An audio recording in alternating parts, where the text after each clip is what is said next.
السلام علیکم ورحمۃ اللہ وبرکاتہ۔ کیا حال ہے آپ سب کے؟ الحمدللہ، اللہ تبارک و تعالی آپ سب کو اپنے حفظ و امان میں رکھے، آمین۔ نحمدہ و نصلی علی رسولہ الکریم، اما بعد فاعوذ باللہ من الشیطان الرجیم، بسم اللہ الرحمن الرحیم۔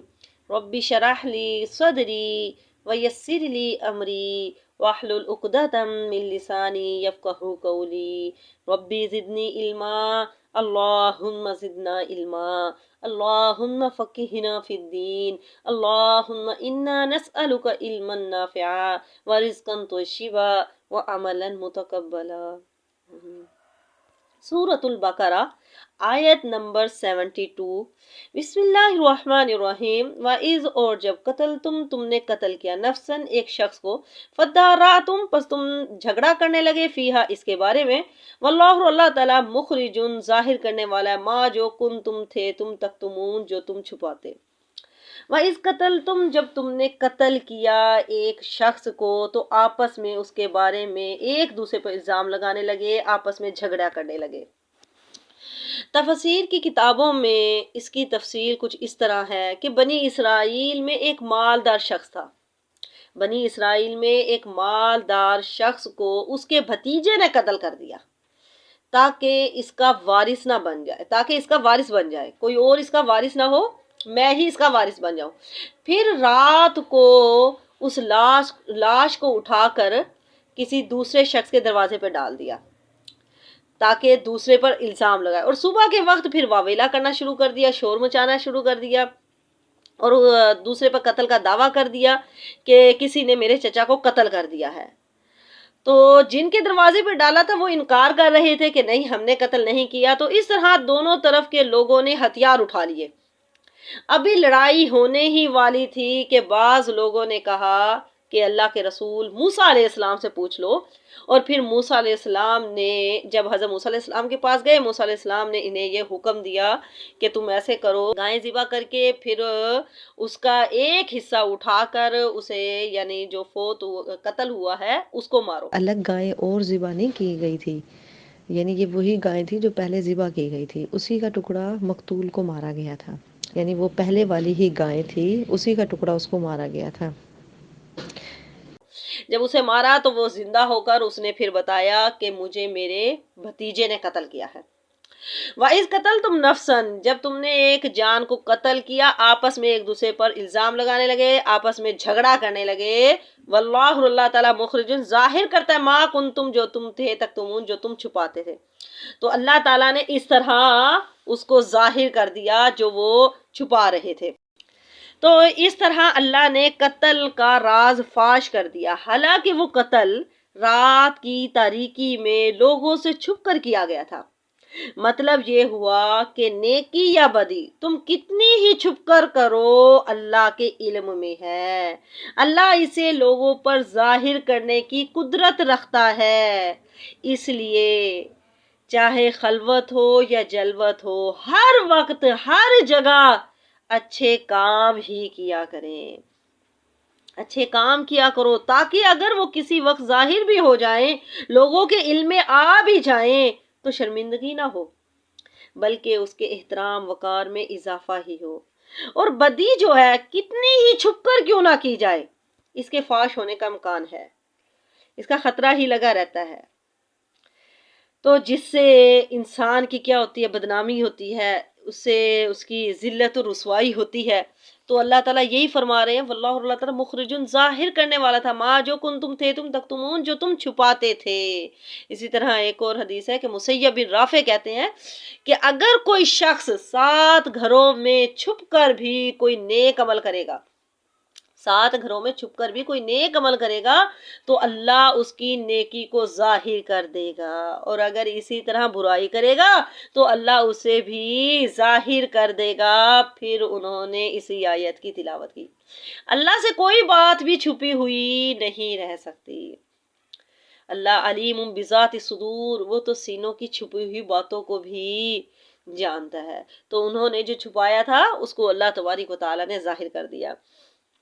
فَقُلْنَا، پس ہم نے کہا، اضربوہ، مارو اس کو، ببازیہ، اس کا ایک ٹکڑا. کذالک اسی طرح یحیی اللہ زندہ کرتا ہے اللہ تعالیٰ موتا مردوں کو ویریکم اور دکھاتا ہے تم کو آیاتی اپنی نشانی لعلکم تاکہ تم تعقلون تم عقل کرو. فقل نضربوہ ببعضھا تو ہم نے کہا کہ مارو اس کو ببعضھا اس کا بعض حصہ. کیا جو اسے گائے ذبح کرنے کا حکم دیا تھا جب اس کا ایک حصہ اٹھا کے ایک ٹکڑا گوشت کا ٹکڑا اٹھا کے اس کو مارا گیا یعنی جو شخص قتل ہوا تھا اس کے چاچے کو تو وہ زندہ ہو گیا تو اس نے پھر بتا دیا تھا کہ مجھے میرے بھتیجے نے قتل کیا ہے. تو کذالک اسی طرح یحیی اللہ زندہ کرتا ہے اللہ تعالیٰ موتا مردے کو ویریکم وہ دکھاتا ہے تم کو آیاتی اپنی نشانی لعلکم تاکہ تم تعقلون تم عقل کرو. اسی طرح اللہ تعالیٰ مردوں کو زندہ کرتا ہے. تو یہ واقعہ جو ہے قیامت کے دن مردوں کو زندہ کرنے کی بھی ایک دلیل ہے. جو یہ چچا یعنی اس نے بھتیجے نے چچا کو قتل کیا تو اللہ تعالیٰ نے اس کو کس طرح دوبارہ زندہ کر دیا. تو یہ ایک دلیل ہے قیامت کہ قیامت نے آنا ہے اللہ تعالیٰ نے دوبارہ زندہ کرنا ہے. جو ایک مردے کو زندہ کر سکتا ہے تو وہ تمام مردوں کو بھی زندہ کر سکتا ہے. تو قیامت نے آنا ہے اللہ تعالیٰ نے سب کو زندہ کرنا ہے. وَيُرِيكُمْ دکھاتا ہے تم کو اپنی نشانییں لعلکم تاکہ تم تعقلون تم عقل سے کام لو تم سمجھو کہ یہی زندگی نہیں ہے بلکہ جب ہم مر جائیں گے تو اس کے بعد ایک اور زندگی ہے. اللہ نے ہمیں زندہ کرنا ہے. جب ہم مر جائیں گے قبر میں چلے جائیں گے ہماری ہڈیاں گل سڑ جائیں گی پھر اللہ تعالیٰ نے دوبارہ زندہ کرنا ہے. قیامت کا دن ہوگا اللہ کے سامنے پیش ہونا ہے اور اپنے حساب اپنے اعمال کا حساب دینا ہے. ثم پھر کست سخت ہو گئے قلوبکم تمہارے دل من بعد ذالک اس کے بعد فاہی کالحجارتی جیسا کہ پتھر ہوں او اشد قسوا یا اس سے بھی زیادہ سخت. وَإِنَّ اور بے شک من الحجارتی پتھروں میں سے لما البتہ وہ بھی ہیں کچھ ایسے ہیں یتفجروا کے پھوٹ نکلتے ہیں منہ اس سے انہارو دریا چشمے نہریں. وَإِنَّ اور بے شک منہا ان میں سے لما البتہ کچھ ایسے ہیں یہ شک کا پھٹ جاتے ہیں فیخرجوا پس نکلتا ہے منہ اس سے ماء پانی. وَإِنَّ اور بے شک منہا ان میں سے لما البتہ کچھ ایسے یہبطوا کے گر پڑتے ہیں من خشیت اللہ اللہ کے خوف سے اللہ کے ڈر سے. وَمَا اللَّهُ اور نہیں ہے اللہ تعالیٰ بغافل بے خبر اما اس سے جو تعملون جو تم عمل کرتے ہو. ثم پھر کست قلوبکم ثم پھر کست سخت ہو گئے قلوبکم تمہارے دل من بعد ذالک اس کے بعد. اس آیت میں بنی اسرائیل کو ڈانٹا جا رہا ہے کہ اس قدر زبردست معجزہ دیکھ کر اور قدرت کی نشانیاں دیکھ کر بھی پھر بھی تمہارے دل سخت پتھر بن گئے ہیں. کہ کس طرح اللہ تعالیٰ نے مردے کو زندہ کر دیا اس کے چچا کو کس طرح مقتول کو زندہ کر دیا اور اس نے بتا دیا کہ میرے بھتیجے نے مارا ہے. یہ سب معجزہ دیکھ کر بھی ان کے دل ان کے رویوں میں کوئی تبدیلی نہیں آئی. ان کے دل اور زیادہ سخت ہو گئے ہیں. تو یاد رکھیے اللہ کی کتاب پڑھتے ہوئے اللہ کی بات سنتے ہوئے ہمیں اپنے دل کا جائزہ لینا چاہیے کہ اگر دل نہ لگ رہا ہو یا دل پر اثر نہ کر رہا ہو یا پھر بات دل کے اندر نہ جا رہی ہو تو ہمیں فکر کرنی چاہیے کہ یہ دل ہیں یا پھر پتھر ہیں. کیونکہ یہاں فرمایا گیا ہے کہ اس کے بعد تمہارے دل پتھر ہو گئے یا اس سے بھی زیادہ سخت ہو گئے. اچھا یہاں پر پتھر کیوں کہا گیا لوہا کیوں نہیں کہا؟ اس لیے کہ لوہا پگھل جاتا ہے پتھر پگھلتا نہیں ہے. پتھر پگھلتا نہیں ہے. تو یہاں پر دل کی سختی کی مذمت کی گئی ہے. سخت دل کی مذمت کی گئی ہے اسے اچھا نہیں سمجھا گیا ہے. اللہ سے محبت نہ ہونا یہ دل کی سختی کی علامت ہے. نماز کی طرف توجہ نہ ہونا یہ دل کی سختی کی علامت ہے. کسی کو دیکھ کر رحم نہ آنا دل کی سختی کی علامت ہے. کسی یتیم مسکین کا خیال نہ کرنا یہ دل کی سختی کی علامت ہے. دل کا قوی ہونا بہادر ہونا یہ ٹھیک ہے یہ الگ ہے اس سے. یعنی انسان کو سخت دل نہیں ہونا چاہیے سنگ دل نہیں ہونا چاہیے بلکہ طاقتور ہونا چاہیے مضبوط دل کا مالک ہونا چاہیے. لیکن وہ مضبوط دل جو اندر سے نرم بھی ہو جو دوسروں پر رحم بھی کرتا ہو تو یہ مضبوط دل ہے. پھر یہاں پر بتایا گیا ہے کہ جو دل سخت ہوتے ہیں اور پتھروں سے بھی زیادہ سخت ہوتے ہیں کیونکہ اللہ کے ڈر سے پتھروں کی بھی کیفیت بدل جاتی ہے. تو کہا پتھر سے بھی زیادہ سخت کیونکہ اللہ کے ڈر سے پتھروں کی بھی کیفیت بدل جاتی ہے.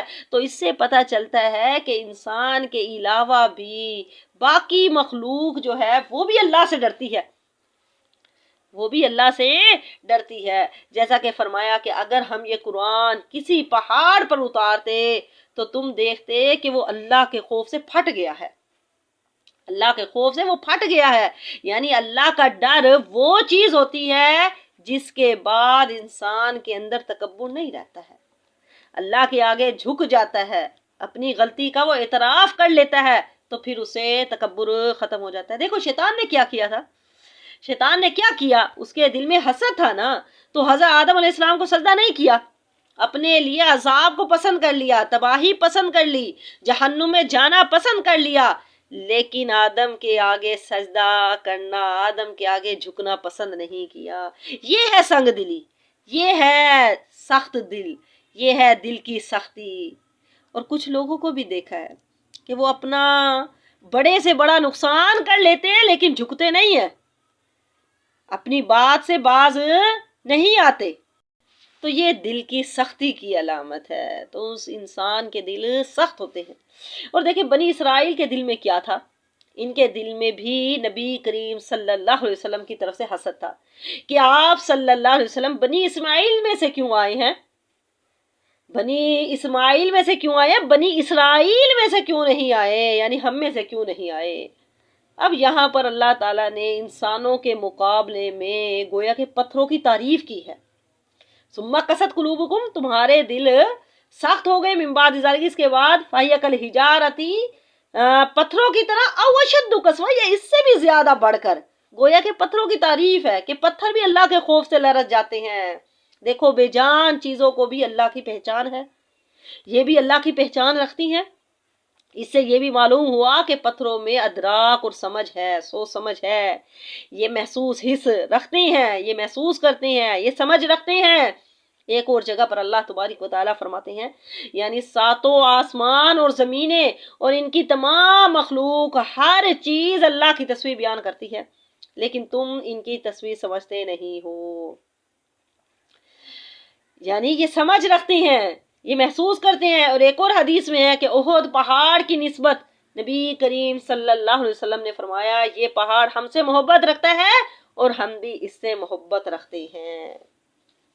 ایک اور حدیث ہے جس میں آپ صلی اللہ علیہ وسلم نے فرمایا، حدیث میں آتا ہے کہ جس کھجور کے تنے پر ٹیک لگا کر نبی کریم صلی اللہ علیہ وسلم جمعے کا خطبہ پڑھا کرتے تھے، جب منبر بنا اور وہ تنا ہٹا دیا گیا تو وہ تنا پھوٹ پھوٹ کر رونے لگا. وہ رویا، گویا کہ ان کے اندر سمجھ ہے، یہ محسوس کرتے ہیں یہ چیزیں بھی. مسلم شریف کی حدیث ہے، رسول اللہ صلی اللہ علیہ وسلم فرماتے ہیں کہ میں مکہ کے اس پتھر کو پہچانتا ہوں جو میری نبوت سے پہلے مجھے سلام کیا کرتا تھا. اور حجر اسود کے بارے میں ہے کہ جس نے اسے حق کے ساتھ بوسہ دیا ہوگا یہ اس کے ایمان کی گواہی قیامت والے دن دے گا. تو اس طرح کی بہت سی آیات اور حدیثیں ہیں جن سے یہ صاف معلوم ہوتا ہے کہ ان چیزوں میں ادراک ہے، حس ہے. اور آیت میں فرمایا، کیا فرمایا، ثم قست قلوبکم من بعد ذلک فہی کالحجارۃ او اشد قسوہ، کہ پھر تمہارے دل سخت ہو گئے. یاد رکھیے دل تو جسم کا سب سے قیمتی حصہ ہے. جب یہ درست ہوتا ہے تو ہر چیز درست ہو جاتی ہے، ہر چیز کی اصلاح ہو جاتی ہے. اور جب دل بگڑتا ہے تو پورا جسم ہی بگڑ جاتا ہے. دل کو سخت کرنے والے کام کیا ہیں؟ اللہ کی کتاب سے دوری، اللہ کی کتاب سے دور ہو جانا، قرآن نہ پڑھنا، غلط رستوں کی طرف جانا، مشکلات میں اللہ کی طرف رجوع نہ کرنا، مسلسل گناہ کرتے رہنا، اس سے بھی انسان کا دل سخت ہو جاتا ہے. بہت زیادہ ہنسنا یہ بھی دل کو مردہ کر دیتا ہے، اور بہت زیادہ کھانا اور بہت زیادہ بولنا، باتیں کرنا، یہ بھی انسان کے دل کو سخت کر دیتے ہیں. رسول اللہ صلی اللہ علیہ وسلم نے فرمایا اللہ کے ذکر کے سوا زیادہ باتیں نہ کیا کرو، کیونکہ کلام کی کثرت دل کو سخت کر دیتی ہے. زیادہ باتیں کرنے سے دل سخت ہو جاتے ہیں. اور خواہش پرستی سے بھی جیسا دل نے چاہا ویسا ہی مان لیا.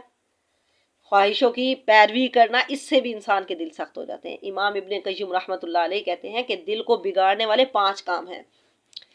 جس سے دل بگڑتا ہے، دل کو بگاڑنے والے 5 کام ہیں۔ کون کون سے ہیں؟ لوگوں سے زیادہ گھل مل کر رہنا، زیادہ گھل مل کر رہنا، ظاہر بات ہے جب گھل مل کر رہے گا تو زیادہ سے زیادہ باتیں ہوں گی، خواہش پرستی، اور پھر اللہ کے غیر سے دلی تعلق رکھنا، اللہ کے علاوہ کسی اور سے دلی تعلق رکھنا، دلی محبت رکھنا، اور زیادہ کھانا اور زیادہ سونا۔ یہ 5 چیزیں دل کو خراب کرنے والی چیزوں میں سب سے بڑی ہیں۔ اور پھر ایسے دل سے پناہ مانگی گئی ہے جو اللہ سے نہ ڈرے۔ ہمیں دعا مانگتے رہنا چاہیے، اے اللہ میں اس علم سے پناہ مانگتا ہوں جو نفع دینے والا نہ ہو، ایسے دل سے پناہ مانگتا ہوں جو ڈرنے والا نہ ہو، اور ایسے نفس سے پناہ مانگتا ہوں جو سیر نہ ہو، جو بھرے ہی نہ ہو، اور ایسی دعا سے پناہ مانگتا ہوں جو قبول نہ ہو۔ تو اس آیت میں 3 قسم کے پتھروں کی بات کی گئی ہے جو کہ 3 قسم کے انسانوں کی مثال ہے۔ ایک جو کہ پہلے گناہوں میں تھے لیکن جو ہی قرآن سنا تو دل پھٹ گیا، دل سے بہت زیادہ خیر نکلی۔ بعض ایسے پتھر ہوتے ہیں کہ ان سے چشمے پھوٹ نکلتے ہیں۔ کیا ہے؟ وَإِنَّ مِنَ الْحِجَارَةِ لَمَا يَتَفَجَّرُ مِنْهُ الْأَنْهَارُ وَإِنَّ، اور بے شک من الحجارتی پتھروں میں سے کچھ ایسے ہیں لما يتفجروا کہ پھٹ جاتے ہیں، منہ اس سے، جب پھٹتے ہیں تو ان سے نہریں نکلتی ہے، چشمے پھوٹ نکلتے ہیں۔ یعنی دل پھٹ گیا تو اس سے بہت زیادہ خیر نکلی، جیسا کہ حضرت عمر رضی اللہ تعالیٰ عنہ تھے، جس طرح کہ حضرت عمر تھے کہ پہلے نبی کریم صلی اللہ علیہ وسلم کی جان کے دشمن بنے ہوئے تھے، لیکن جب اسلام لائے، سورۃ طٰہٰ کی آیات سنی، دل پھٹ گیا، ان سے جو خیر نکلی، وہ خیر پھر جو پھیلی ہے، وہ خیر بہت زیادہ خیر نکلی، جو خیر نکلی، خیر پھیلی، وہ ایسے تھی جیسے کہ نہریں پھوٹ گئی، کہاں کہاں تک، یعنی دور دور تک خیر پھیلتی گئی۔ اور پھر کہا پھر کچھ ایسے ہیں کہ جب وہ پھٹتے ہیں تو ان سے پانی نکلتا ہے، وَإِنَّ مِنْهَا لَمَا يَشَّقَّقُ فَيَخْرُجُ مِنْهُ الْمَاءُ، تو ان سے پانی نکلتا ہے۔ یعنی یہ وہ لوگ ہیں کہ جن کے اندر سے خیر نکلتی ہے لیکن محدود ہوتی ہے، محدود ہوتی ہے، ہر کوئی یعنی عمر نہیں بنتا ہے۔ یعنی کچھ تو ایسے ہوتے ہیں کہ چشموں کی طرح ہوتے ہیں جو خود بھی فائدہ اٹھاتے ہیں، دوسرے بھی ان سے فائدہ اٹھاتے ہیں، یعنی چشمے زمین کو بھی سیراب کرتے ہیں، جانور وغیرہ بھی پیتے ہیں، یعنی وہ ہر ایک کے لیے خیر کا باعث بنتے ہیں، ٹھیک ہے۔ وَإِنَّ مِنْهَا لَمَا يَشَّقُّ فَيَخْرُجُ مِنْهُ الْمَاءُ، اور کچھ ایسے ہوتے ہیں جب وہ پھٹتے ہیں تو ان سے پانی نکلتا ہے، یعنی یہ وہ لوگ ہیں جن کے اندر سے خیر نکلتی ہے لیکن محدود ہوتی ہے، ٹھیک ہے۔ وَإِنَّ مِنْهَا لَمَا يَهْبِطُ مِنْ خَشْيَةِ اللَّهِ، اور کچھ ایسے ہوتے ہیں جو گر پڑتے ہیں اللہ کے خوف سے، جو دوسروں کے لیے تو خیر کا باعث نہیں بنتے لیکن ان کے اپنے اندر ایک عاجزی پیدا ہو جاتی ہے، وہ خود اللہ تعالیٰ سے ڈرنے لگ جاتے ہیں، اللہ سے ڈرتے ہیں، خشیت آ جاتی ہے، عاجزی نکساری ان کے اندر پیدا ہو جاتی ہے۔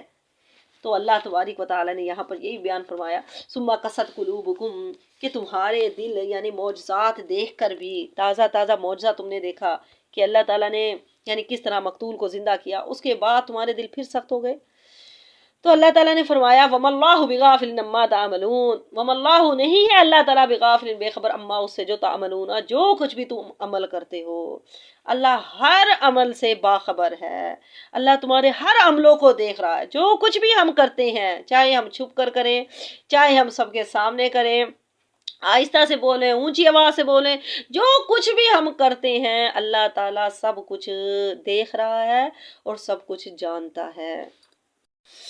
آفتطمعون، کیا تم طمع رکھتے ہو، یعنی کیا تم امید رکھتے ہو ان یہ کہ یؤمنون کہ وہ ایمان لائیں گے، لکم تم پر، وقد اور تحقیق کانا تھا، فریقن ایک فریق، منہم ان میں سے، یسمعون کہ وہ سنتے تھے کلام اللہ، اللہ کے کلام کو، ثم پھر یحرفونہ پھر بدل دیتے تھے اس کو، من بعد اس کے بعد، ما عقلوہ کہ وہ سمجھ لیتے تھے اس کو، سمجھ لینے کے بعد اس کو بدل دیتے تھے، واہم اور وہ یعلمون اور وہ جانتے ہیں۔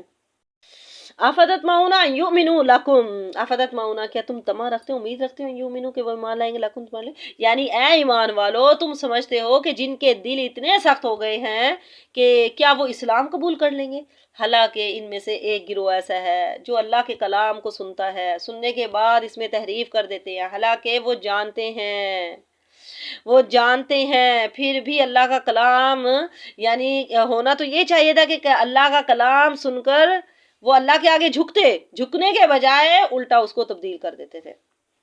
اور تورات میں خاص طور پر انہوں نے کیا تبدیلیاں کی تھی؟ نبی کریم صلی اللہ علیہ وسلم کے بارے میں جو آپ کے آنے کے بارے میں نشانیاں تھی، جو آپ کی صفات تھی، ان کو تبدیل کر دیا تھا کہ نہیں وہ آپ نہیں ہے، وہ کوئی اور ہے۔ تو اس آیت میں اللہ تبارک و تعالی آپ صلی اللہ علیہ وسلم سے اور اہل ایمان سے اس گمراہ قوم یہود کے بارے میں اللہ تبارک و تعالی آپ صلی اللہ علیہ وسلم کو، صحابہ کرام کو نا امیدی دلا رہی ہیں، صحابہ کرام کو نا امیدی دلا رہے کہ جب ان لوگوں نے اللہ کی اتنی بڑی نشانیاں دیکھتے ہوئے اپنے دلوں کو سخت پتھر جیسے بنا دیا، اور پھر اللہ کے کلام کو سن کر سمجھ کر پھر بھی اس میں تحریف تبدیلی کی، تو تم ان سے کیا امید رکھتے ہو؟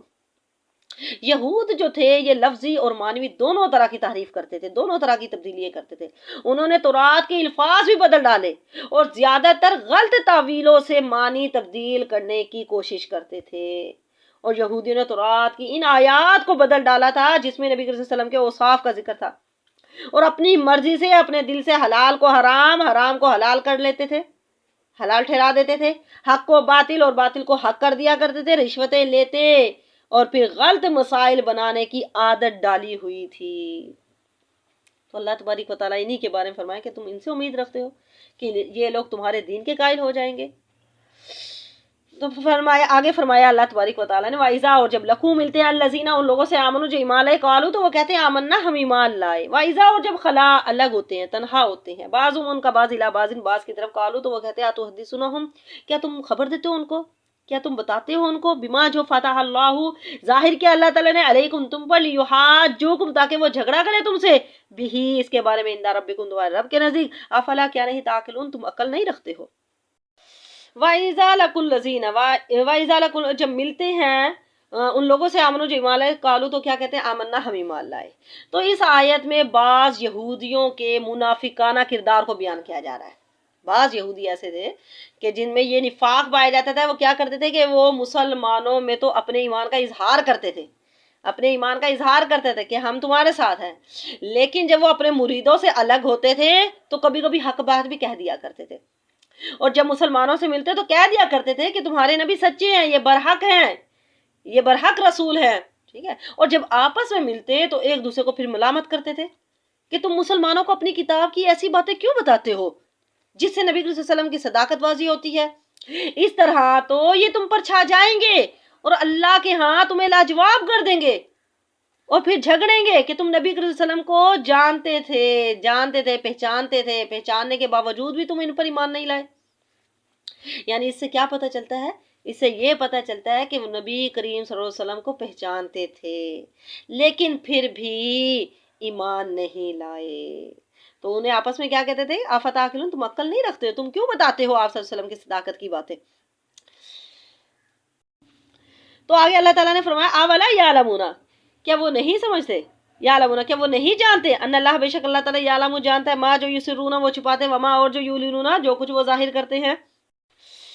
تو ان کے جواب میں اللہ تعالیٰ نے فرمایا کہ تم بتلاؤ یا نہ بتلاؤ، اللہ کو تو سارا علم ہے، وہ تو ہر بات کو جانتا ہے، اور وہ ان باتوں کو تمہارے بتائے بغیر بھی مسلمانوں پر ظاہر کر سکتا ہے۔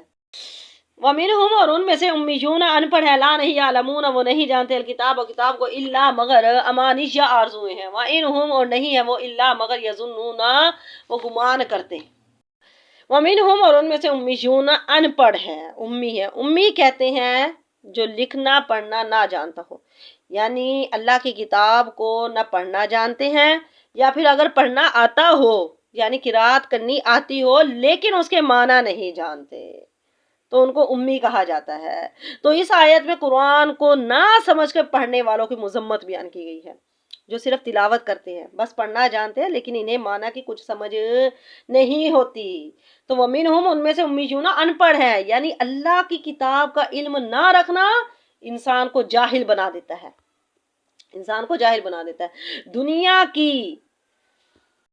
دنیا کی بڑی سے بڑی ڈگری بھی آپ کے پاس ہو، لیکن اگر آپ کو پتہ نہیں ہے کہ اللہ نے آپ کو کیا حکم دیا ہے تو یہ سراسر جہالت ہے،